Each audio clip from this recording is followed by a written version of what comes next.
cómo a medida que se va acercando estos tiempos de Navidad, casi todas las conversaciones de la gente en general, tanto por aquí como cristianos y no cristianos, giran alrededor de Navidad y fin de año. Pero bueno, eso ya casi un poquito a partir del 25 ya empiezan con el fin de año.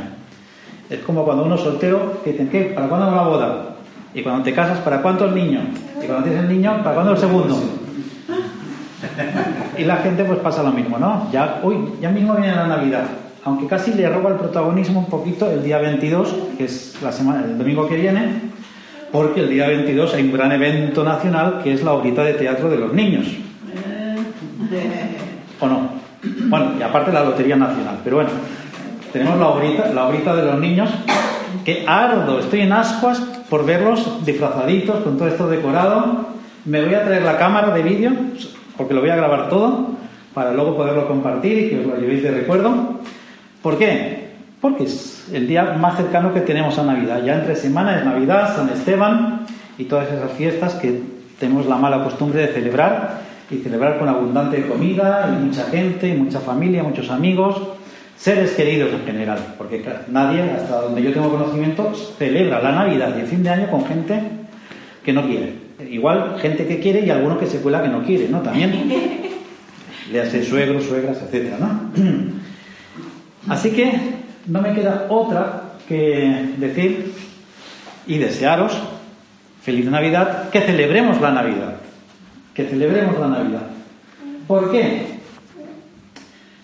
Porque la Navidad es ni más ni menos, y ya lo dije el año pasado, por si alguien se había olvidado, la Nati Vitae, o en latín Nati Vitate, que suena así como un poquito, que parece que esté hablando uno mal, pero se lee así, que significa nace la vida. Y de hecho es una palabra que se usaba para cualquier nacimiento. Cuando había un nacimiento, que hoy en día se usa, o a lo largo de nuestra infancia se usaban algunas frases para decir que había nacido alguien, había nacido un bebé, había nacido un pequeñín. En esa época, como el idioma que se hablaba era el latín, pues decían que había venido la Navidad, habían nacido. Eso es latín, que suena un poquito diferente que decir Navidad. Pero hubo un momento en el que ese sentido amplio, genérico de la Navidad, de cuando nacía un bebé, se amplía y se dice solo para el nacimiento. Cuando alguien se enteraba de que había nacido o alguien había tenido un bebé, decían, ha venido la Navidad a ese hogar. Sí se decía porque había nacido alguien. Pero hay un momento en la historia, y hoy lo vamos a ver, que la Navidad adquiere un sentido absoluto, y es el sentido que hemos heredado hoy en día, ¿no? La Navidad fue el nacimiento. No hubo otro mayor. Ese fue el nacimiento. Y es el nacimiento, evidentemente, al que nos vamos a referir. Él vino Jesús, vino el dador de la vida, vino el que tenía que traer la vida al ser humano, vino el que tenía que traer la verdad, vino el que tenía que nacer en nuestros corazones, y el que espero que haya nacido en el corazón de todos vosotros. Pues vino como niño, vino de la forma más humilde, vino como hombre y vino como niño. No apareció como una encarnación ya de adulto, como a veces hemos visto en películas que de pronto alguien se reencarna en adulto ya. No, él vino siendo niño, pasando por todos los problemas, pasando por todos los avatares de la vida, con unos padres humildes, y ahí estaba representada en esa figura de ese bebé, nada más tierno, nada más vulnerable que el sentido de la vida, nada más humilde, y era el que nos iba a dar la vida eterna, pero también la vida en abundancia. Y ya hemos hablado otras veces de lo que es la vida en abundancia. Él dijo, ya siendo mayor, yo soy el camino, la verdad y la vida. Y desde su nacimiento, en ese momento de Navidad, Él vino a traer la vida a la humanidad. Y no se cansó de decirlo a lo largo de toda su vida, que Él era la vida eterna. que nadie recibe la vida eterna si no es por Él. Y todo el sentido de la vida espiritual y física y eterna la absorbió en su persona. Nadie puede entender lo que es la vida, nadie puede entender lo que es una vida auténtica, una vida plena, nadie puede entender lo que es la vida eterna y nadie puede entender lo que es la vida espiritual sin Jesús. Por eso, hablar de la Navidad para mí tiene mucho más sentido, un sentido mucho más profundo que no hablar solamente de una celebración, que está bien, de la lotería, de los regalos, del arbolito, etcétera, etcétera, etcétera. Y hay un versículo en Juan, capítulo 1 y versículo 4, que dice: en Él estaba la vida. En Él estaba la vida. Y la vida era la luz de los hombres. Un versículo tan pequeñito, y qué enseñanza, qué secretos tan maravillosos, qué luz trae para nuestra vida, nunca mejor dicho, y valga la redundancia, que lo que se encierra dentro de estas poquitas palabras. En Él estaba la vida, y la vida era la luz a los hombres. Y vamos a ver cómo todo el transcurso que encierra la Navidad, o el sentido de la Navidad, tiene que ver con la vida y con la luz. Muchas veces, la obsesión de muchos cristianos por desprenderse de lo que son tradiciones comunes, ¿no?, de todos los hombres, la Navidad y otro montón de tradiciones, como hablamos la semana pasada, hablando del arbolito, de un montón de cosas, que queremos ser tan diferentes que hemos muchos.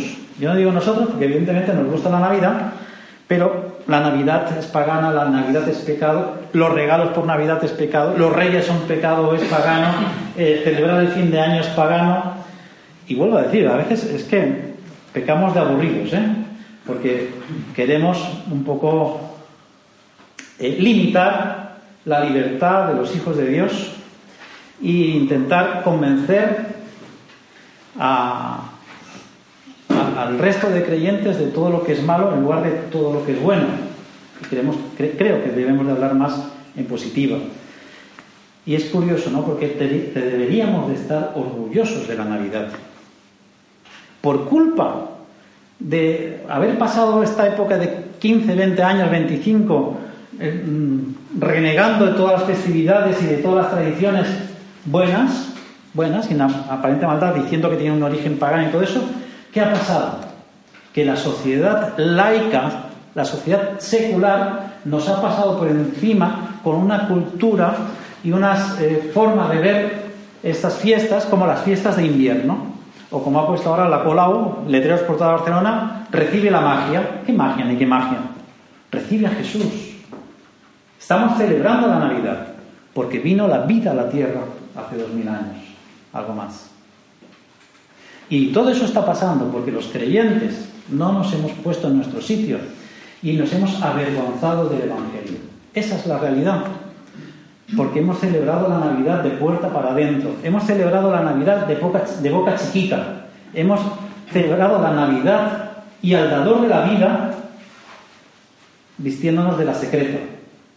Y el mundo, que es mucho más grande, nos ha pasado por encima. Y ahora lloriqueamos como creyentes porque el mundo está dominado por el mal, porque estos comunistas, porque nos quieren quitar la Navidad, porque quieren quitar todo el sentido de la Navidad. Pues claro, si nos hemos callado durante 20 años, nos hemos mantenido en secreto. Deberíamos de estar orgullosos de las fiestas que de una forma u otra, directa o indirectamente, ponen en preeminencia a Jesús o el Evangelio. Y sin embargo muchos cristianos se están haciendo judaizantes, que para mí eso ya me sorprende más, recuperando las fiestas y las tradiciones hebreas como si eso fuera más santo. Cuando está claramente, eso sí que está claramente en la Biblia, que son fiestas y tradiciones que muy bien, muy bendecidas en su momento, pero que están caducas, porque Jesús ya las cumplió. Todas esas fiestas, de alguna manera, anunciaban la venida del Mesías.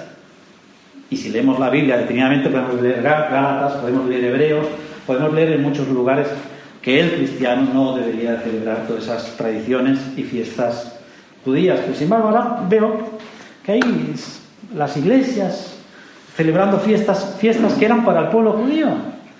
¿Y qué pasa con las nuestras? Tenemos una tradición cristiana, se nos ha olvidado. Me parece que como que esa tradición es antigua y como esa tradición también la celebran otras religiones cristianas, nosotros no queremos saber nada de eso. ¿Sabéis una cosa? La fiesta del Purim, por resaltar algunas, la famosa fiesta del Purim, la fiesta de las suertes, eso es lo que significa Purim, era una fiesta pagana. Era una fiesta pagana. Y era una fiesta muy pagana, que tenía unos sentidos bastante indecentes. Y es en el libro de Esther, que por eso hay algunos rabinos de la antigüedad que casi intentaron eliminar el libro de Esther del Antiguo Testamento, porque es donde se instituye la fiesta del Purim, por los orígenes que tenía. Y vamos a ver ahora algunas fiestas más que nos van a llevar a Cristo. Permitidme que dé ese rodeo, porque todo lo que quiero es que nos lleve a glorificar a Dios y a celebrar a Cristo. Muchas de las fiestas, muchas de las cosas que se hacían tenían su origen pagano. Cuando está Abraham, acordaos que habían diferentes dioses y se hacían diferentes sacrificios a otros dioses. Y Abraham viene de un contexto pagano, porque antes de que se formara el pueblo hebreo estaba disperso. Y es un trabajo que hace Dios para hacer de su pueblo un pueblo monoteísta. ¿Por qué digo esto? Porque nos rasgamos las vestiduras cuando alguien nos dice que tal o cual cosa tiene un origen pagano. Pero sin embargo vemos como Dios, si lo ponemos en su sitio, todas las cosas las podemos llevar a nuestro terreno. ¿Qué hacía en el Antiguo Testamento Dios para reconducir todas estas cosas? Como otras muchas que si puedo las voy a repasar. La fiesta de las cosechas tenía un origen pagano. ¿Y qué hace el pueblo hebreo y qué hace Dios? Lo santifica. Dice, sí, sigamos celebrando la fiesta de las cosechas, pero es Jehová el proveedor. Es Dios el que cuida de la tierra. Y arrebatan el sentido que le daban todos los pueblos paganos y le ponen el sello. Jehová es el auténtico Dios de la provisión de su pueblo, de las cosechas. Había un Dios de la guerra, un Dios con D minúscula. ¿Y qué hace el pueblo de Israel? Dice, no, Jehová es el Dios de los ejércitos. Jehová es el Señor de los ejércitos. Lo reconduce. Y de esa forma el pueblo hebreo va tomando forma y va tomando sentido a lo largo de la historia, y es el pueblo que hoy conocemos y leemos en las Escrituras. Pero si uno escarba la historia antigua nos damos cuenta que para llegar a ese punto pasaron unos cuantos cientos de años, porque no es hasta Moisés que se empieza a formar ese pueblo hebreo. Pero antes de Moisés, ¿cuánta historia hay? Y si leemos detenidamente el Génesis, nos vamos a dar cuenta de que hay un montón de historias que nos cuesta mucho entender. Y es por eso, porque tienen su origen en un crisol de culturas que cada una venía de un sentido, que le daban un sentido u otro a lo que se celebraba. Aunque ahora estamos en unos tiempos confusos, no vamos a dar una lección de historia ahora, ni muchísimo menos. Estamos en un tiempo confuso porque estamos en una época de desinformación bíblica. Y digo bien, desinformación. Porque abundan un montón de listillos que buscan su momento de fama, y la mejor forma de buscar su momento de fama, entre otras cosas, es a ver quién la suelta más gorda, a ver quién da el mayor fake news, la noticia falsa bíblica, ¿no? O hay un montón que están resurgiendo de nuevo de cristianos fundamentalistas, de que todo es malo, y que coartan la libertad de los cristianos, la libertad de los hijos de Dios. Y en ese contexto es en el que estamos, y en ese contexto es el que hay que agarrarse más a las Escrituras, en que hay que agarrarse más a la libertad que nos dio el Señor y analizar y sopesar las cosas para que no nos arrastren con culpas ni con malas conciencias que nosotros no nos merecemos ni son bíblicas. Porque andando en la libertad que Dios nos dio, vamos a ser más capaces de ganar al mundo. Si nos disfrazamos de cristianos fundamentalistas de mil culpas, vamos a aislarnos de la sociedad.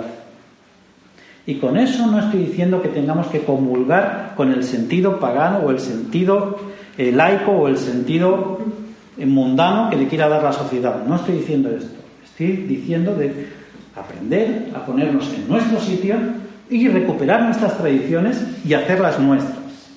Porque si Jesús nació, ¿qué importa que fuera un 25 de diciembre o un 3 de enero? Lo que importa es que Jesús nació. Y si para la sociedad fue un 25 de enero, pues fantástico.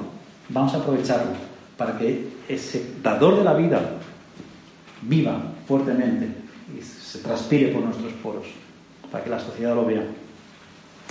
Hay un texto en el Evangelio de Juan que siempre me ha llamado la atención y es muy interesante, aunque ahora solo lo voy a resaltar un poquito. Y dice así: en esos días, ese es Juan capítulo 10, versículos 22 y 23. En esos días se celebraba en Jerusalén la fiesta de la dedicación. Era invierno y Jesús andaba por el templo en el pórtico de Salomón. ¿Qué estaba haciendo Jesús en el templo? Estaba celebrando el día de la dedicación. ¿Sabéis esa fiesta cuándo fue institucionalizada por Dios? Nunca.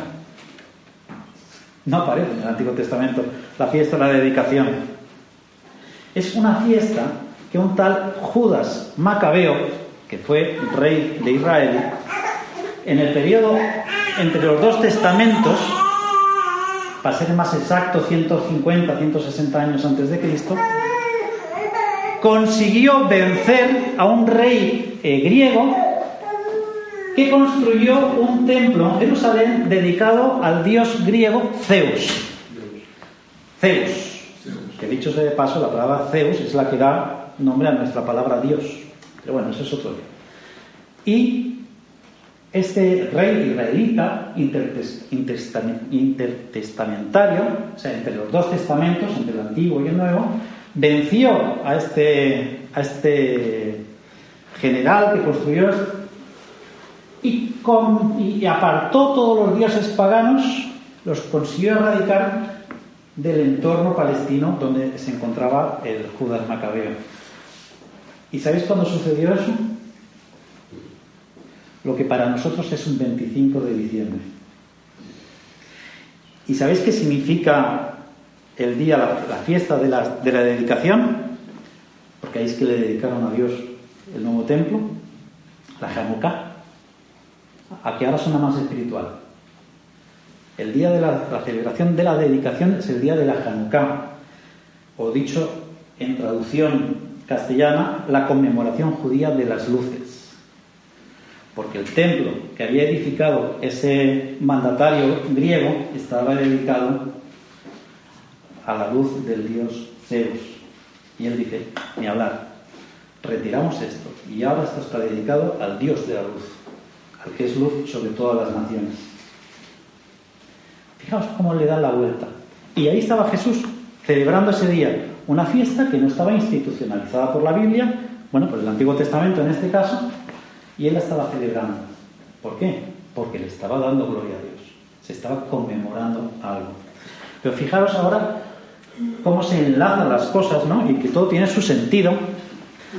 Cómo todo cobra sentido, ¿no? Porque precisamente 170 años después de que esto sucediera, de que Jesús viniera al mundo, hay un obispo de Antioquía que se llamaba Teófilo. Teófilo, que es un nombre latino que significa hermano o hijo de Dios. Teo, Dios, filo, hijo de Dios. Y este Teófilo era el 6º obispo de Antioquía. ¿Sabéis quién fue el primer obispo de Antioquía? Pedro, el famoso Pedro, Cefas. Así que fijaos qué cercanía había entre Pedro y el que le sucedió en 6 puestos más adelante. Pues elegían sus obispos, ¿no?, para las zonas. Es decir, cuando murió Pedro, alguien que hubiera nacido unos días antes de que muriera Pedro, posiblemente estaba vivo cuando estaba este Teófilo, en el año 170 después de Cristo. ¿Y qué hizo este Teófilo? Leyó otra vez este precioso verso que dice: en él estaba la vida, y la vida era la luz de los hombres. Y dijo, porque había un debate de cuándo exactamente había nacido Jesús. Y muy desfasado no iba cuando dijo: ¿por qué no agarrar el mismo día de la Hanukkah, de la celebración judía de las luces, y poner ahí el nacimiento de nuestro Salvador. Y cuajó. Fijaos cuál es el origen de la Navidad. Así que cualquiera que os diga que el arbolito viene de unos dioses nórdicos, que Papá Noel viene... Lo que quieran decir. La Navidad no solo tiene un origen cristiano, sino que el sentido que le damos es el más cristiano que puede ser, porque estamos celebrando el nacimiento del que vino a darnos la vida. Y para ello tenemos muchos ejemplos. Por ejemplo, tenemos el ejemplo que nos dieron los ángeles, que ya hablábamos el año pasado, que eso me sorprende mucho cuando la gente dice que la Biblia no dice nada de que se celebre el nacimiento de Jesús, cuando los propios ángeles dicen en Lucas 2:4: gloria a Dios en las alturas y en la tierra paz, buena voluntad para con los hombres. ¿Os acordáis de esa escena? Cuando los ángeles vienen a adorar al niño. Fue la primera celebración de la Navidad. Fue la primera vez que se estaba celebrando el nacimiento de la vida. Allí mismo, en ese mismo momento, en ese mismo pesebre, los propios ángeles estaban celebrando la Navidad. En el sentido que lo hemos dicho desde el principio, el nacimiento de la vida.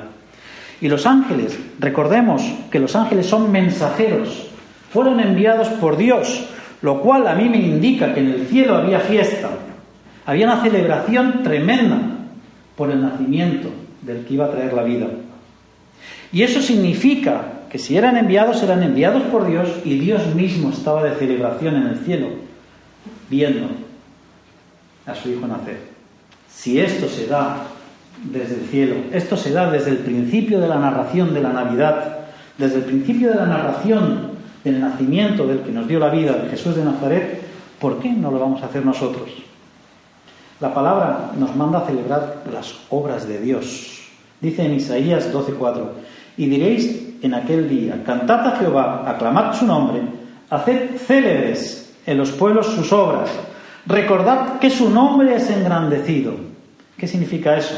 Que debemos de celebrar aquellas cosas que Dios nos ha dado, aquellas cosas que Dios es, por aquello por lo que Dios es el que reina en nuestra vida y reina en este universo. Debemos de celebrarlo, y es lo que hacemos todos los domingos cuando cantamos. Estamos celebrando a Dios, estamos alabando y celebrando. Recordemos que si analizamos todos los momentos de celebración, era celebración y adoración. Celebrar es adorar, y adorar es celebrar las obras de Dios.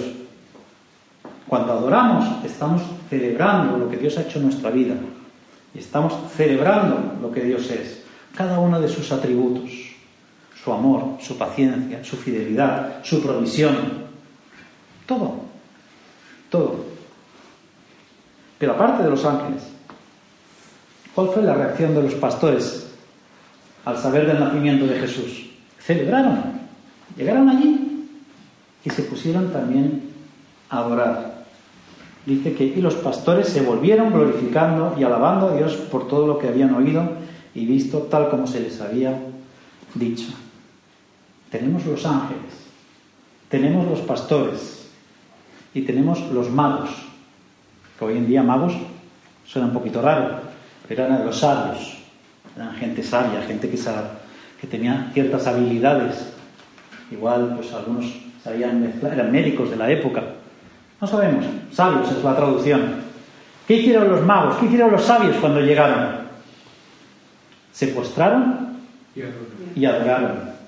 Reconocieron a Jesús, a ese bebé, a ese infante sin autoridad, en un pesebre, rodeado de vacas, de cabras, de un caballo o de un burrito, no lo sé.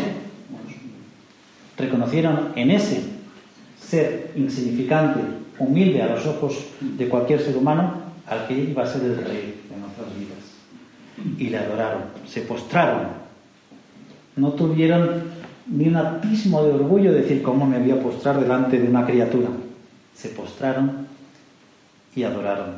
Alguien podría objetar eso, ¿no? Vinieron a adorar, no a celebrar. Pero vuelvo a decir, la adoración y la celebración van de la mano. Así como los magos, los creyentes, debemos celebrar la Navidad pienso que debemos de celebrar la Navidad. Alguien, si no quiere, no está obligado. Como un tiempo de adoración. Si no hay adoración en nuestra celebración, es una Navidad vacía. Y cuando digo adoración no quiere decir que desde que llega el día 25 por la mañana estemos postrados adorando. Es la actitud de adoración. Es como cuando dice: todo lo que hagáis, hacerlo como para la gloria de Dios. Cuando se acercan estas fechas, nuestra actitud debe ser de adoración, de empezar a reconocer en todo lo que sucede, en todo lo que se acerca, empezar a vislumbrar a Jesús, empezar a proclamar a Jesús, empezar a reflejar a Jesús con nuestras vidas. Eso es adoración. Adoración no es solamente ponerse unos cánticos o cantar por la calle, como hacen los americanos. Está bien. Adorar es que nuestra actitud sea adoración. Y eso implica lo que acabo de decir. Que nuestra vida refleje a Jesús. Que nuestra boca proclame a Jesús. Y que nuestros labios bendigan y alaben a Jesús. Así como una Navidad sin Jesús es un evento vacío, no podemos tener una vida sin Jesús, porque no daremos un testimonio lo suficientemente claro al mundo de lo que es lo que estamos celebrando. Tenemos el principio de Pablo también. Tenemos el ejemplo de los ángeles, los pastores, los sabios. Pero Pablo también nos habla. Dice en Romanos 14, del versículo 6 al 10. El que guarda cierto día, para el Señor lo guarda. El que come, para el Señor come, pues da gracias a Dios. Y el que no come, para el Señor se abstiene y da gracias a Dios. Porque ninguno de nosotros, vive para sí mismo, ni ninguno muere para sí mismo. Pues si vivimos, para el Señor vivimos. Y si morimos, para el Señor morimos. Por tanto, ya sea que vivamos o que muramos, del Señor somos. Porque para esto Cristo murió y resucitó, para ser Señor tanto de los muertos como de los vivos. Pero tú, ¿por qué juzgas a tu hermano? O tú también, ¿por qué desprecias a tu hermano? Porque todos compadeceremos ante el tribunal de Dios. Lo que de verdad te importa, queridos hermanos, es que lo que hagamos, lo hagamos glorificando a Dios. En cada paso que damos, en cada botella de cava que abramos, en cada turrón que partamos, en cada comida o comilona que hagamos con los familiares y amigos, glorificar a Dios. Es tiempo de celebración, pero también es tiempo de adorar a Dios con nuestra actitud. Me gusta como cuando Pablo, quizá como buen judío, retomó el carácter, porque Pablo era un buen teólogo, retomó eso de agarrar todo lo pagano, santificarlo y decir: olvidaros, sí, vosotros le daréis el sentido que queráis, pero el que es el Señor de señores y el que es el Dios de dioses es Jehová. Es Jehová.